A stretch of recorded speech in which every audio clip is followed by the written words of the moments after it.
jeleknya di Indonesia itu hukum hanya bisa jalan kalau kita punya tiga hal, salah satu dari tiga hal atau tiga hal tersebut. Satu, kekuasaan, jadi kita dekat dengan penguasa, dekat sama polisi yang rankingnya tinggi, dekat dengan pejabat, itu kasus kita bisa jalan. Kedua, kalau kita punya duit untuk nyogok, untuk nyuap, ya. Kalau nggak punya dua itu, saya pakai trik yang ketiga, yaitu viralin media, ya, because media people is power. Nah, itulah yang saya pakai jalan ketiga di situ. Itu terjadi dengan kasus-kasus besar, contoh kayak kasus Indosuria. Indosuria lawan saya itu paling berat, itu skema Ponzi 37 triliun, skema Ponzi terbesar di Indonesia, ya. Itu bisa sampai dia udah ditahan, bisa lepas dari tahanan. Saya labrak itu dua jenderal bermain. Jenderal itu saya laporin Propam. Disitulah pertama kali saya kenal sama Ferdy Sambo. Saya laporin Propam, semua Propam pada kaget, pada ketakutan untuk ngambil.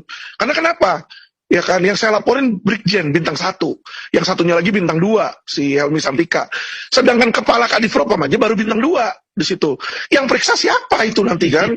Jadi saya bikin laporan polisi. Jadi saya datang ke kantor polisi, ke SPKT. Karena gini, polisi itu kalau melakukan pidana, itu tetap kita harus laporin ke polisi, itu jeleknya. Nah, disinilah ya kan saya mau ngomong sampai berbusa, nggak berani itu petugas Rekom menerima laporan polisi saya.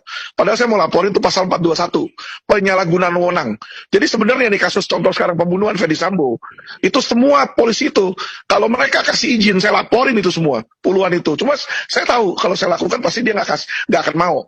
Nah, karena ditolak laporan polisi saya bikinlah gugatan perdata waktu itu. Jadi saya somasi, Kapolri saya somasi, jenderalnya saya somasi, dua orang itu. Ada aset 200 miliar itu yang digelapin, yang harusnya milik korban. Berarti kan polisi sama jadi kayak maling. Saya lapor ke Propam, Ferdy Sambo nggak mengurus di situ kan.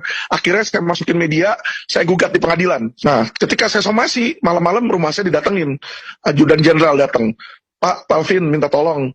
Terus ternyata ujung-ujungnya dia minta saya cabut laporan polisi, saya cabut laporan gugatan. Saya bilang oke, tapi untungnya buat saya apa? Saya bilang, Palvin masalahin apa sih kemarin? Masalahin kasus nggak jalan kan? Kita komit jalanin Pak. Akhirnya bener. Nah setelah saya cabut, ya kan, Dirtipideksus di backup sama Kabareskrim bintang 3, jalan tuh kasus.